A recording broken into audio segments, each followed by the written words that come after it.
Greetings from Santa Cruz, October 20th. It's a full moon. I hope it's shining brightly where you live.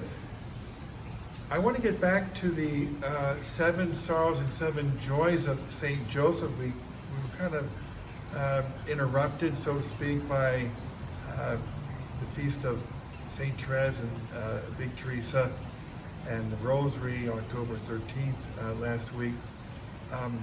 But I think, if I recall, we left off with the 4th, and we haven't talked about the 4th sorrow of Joseph and joy.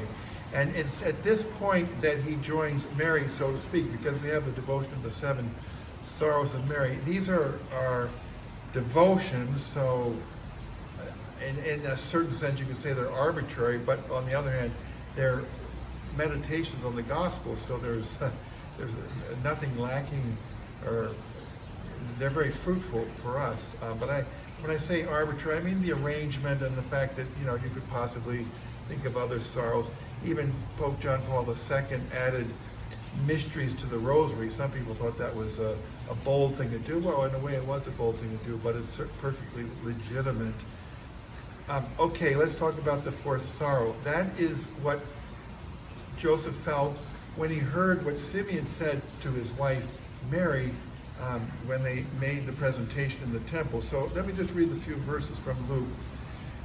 The child's father and mother were marveling at what was being said about him.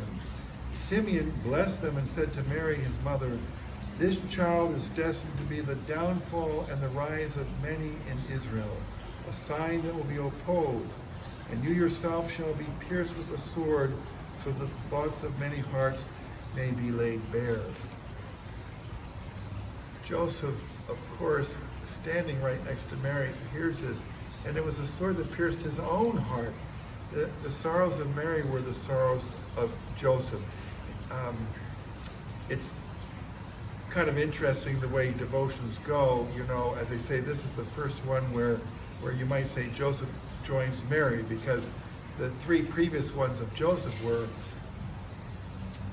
the doubt that he had about what to do in regard to Mary, finding that she was pregnant, and then the circumcision.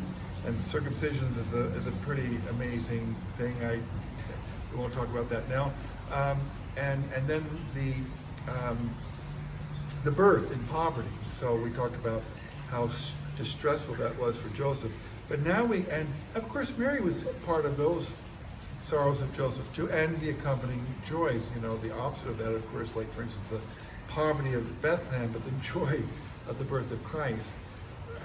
So likewise, Joseph is joined to Mary. Now they will share in the meditations this sorrow and joy, and then the let's see what comes next, the flight to Egypt, and then we have Joseph coming back as a sorrow, Mary again sharing that, and then losing Jesus in the temple, and then the rest pertain to Mary, with the crucifixion, the deposition, the burial of Christ.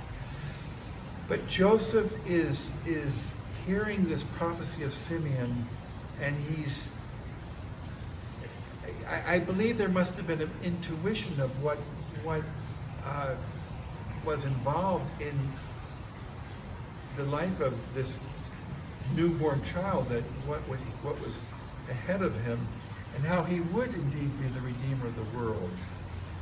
It's good to think about that now too, because this coming Sunday is World Mission Sunday, and every year for many, many generations, I think, I'm not sure the exact history, but as long as I can remember, this Sunday in October, I think it's the 4th Sunday in October, the last Sunday in October is Mission Sunday, and Joseph and Mary have this experience of sorrow, knowing what Christ's mission will cost him.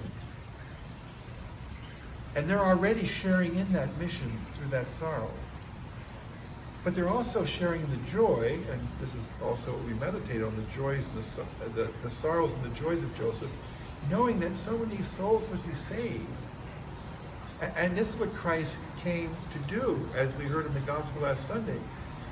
The Son of Man didn't come to be served, but to serve and to give his life as a ransom for many. This giving of his life is what's causing Mary and Joseph's sorrow, because they're intuiting this from the words of the prophecy of Simeon. And so they're the first to really share so fully in the mission of Christ. And we're called to share in the mission of Christ too. And it will cost us. I want to conclude with words from the Gospel of John, where Jesus talks about the cost of the mission in these words. There's other ways of thinking of it, but he says, "If you find that the world hates you, know that it has hated me before you. If you belong to the world, it would love you as its own. The reason it hates you is that you do not belong to the world, but I chose you out of the world." And we are chosen to, just as Joseph and Mary were chosen to share in the mission of Christ. It will bring us sorrow in the cost, of proclaiming the gospel, but at the same time, what joy. And the joy, I think we could say, outweighs the sorrow, because the good news is really good news, and when people embrace it and come to God and save their souls, this brings joy to all of us.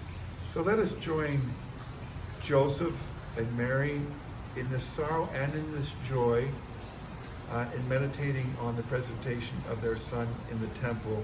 And we conclude now with the prayer of our Holy Father, Pope Francis, for this year of Joseph. Hail, guardian of the Redeemer, spouse of the Blessed Virgin Mary, to you God entrusted his only Son. In you Mary placed her trust. With you Christ became man. Blessed Joseph, to us too, show yourself a father and guide us in the path of life.